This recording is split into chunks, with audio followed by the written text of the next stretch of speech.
Everything happens for a reason. అన్ని మన మంచికే జరుగుతాయి. ఇది మనం ధైర్యం కోసమో ఓదార్పు కోసమో చెప్పుకునే ఒక అందమైన అబద్ధం. ఒక చిన్న పాప తండ్రిని కోల్పోవడంలో ఏ రీజన్ ఉంది? ఒక మంచి మనిషికి కష్టాలు రావడంలో ఏ లెసన్ ఉంది? ప్రాణం కన్నా ఎక్కువగా ప్రేమించిన వాళ్ళు దూరం అయితే దానికే లాజిక్ ఉంటుంది. గాడ్స్ ప్లాన్ అనో డెస్టినీ అనో పేర్లు పెట్టి మనల్ని మనం మోసం చేసుకుంటున్నాం. జరిగింది బాధైనా నష్టమైనా అది జరిగింది అంతే.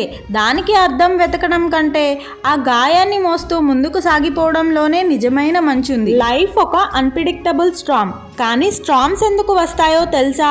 To destroy. అవి నిన్నేదో గొప్పవాడిని చేయడానికి రావు, కేవలం నిన్ను దెబ్బ కొట్టడానికే వస్తాయి. జరిగిన దానికి రీజన్ లేదు, కానీ జరిగిన తర్వాత నువ్వేం చేస్తావన్న దానికి ఒక మీనింగ్ ఉంటుంది. నువ్వు పడిపోవడంలో ఏ లాజిక్ లేకపోవచ్చు, కానీ నువ్వు లేచి నిలబడి నిన్ను నువ్వు మలుచుకుంటావు చూడు, అది నీ సక్సెస్. లైఫ్ నీకు ఆన్సర్స్ ఇవ్వదు, లైఫ్ కి నువ్వే ఒక ఆన్సర్ గా మారాలి. Because everything happens for no reason.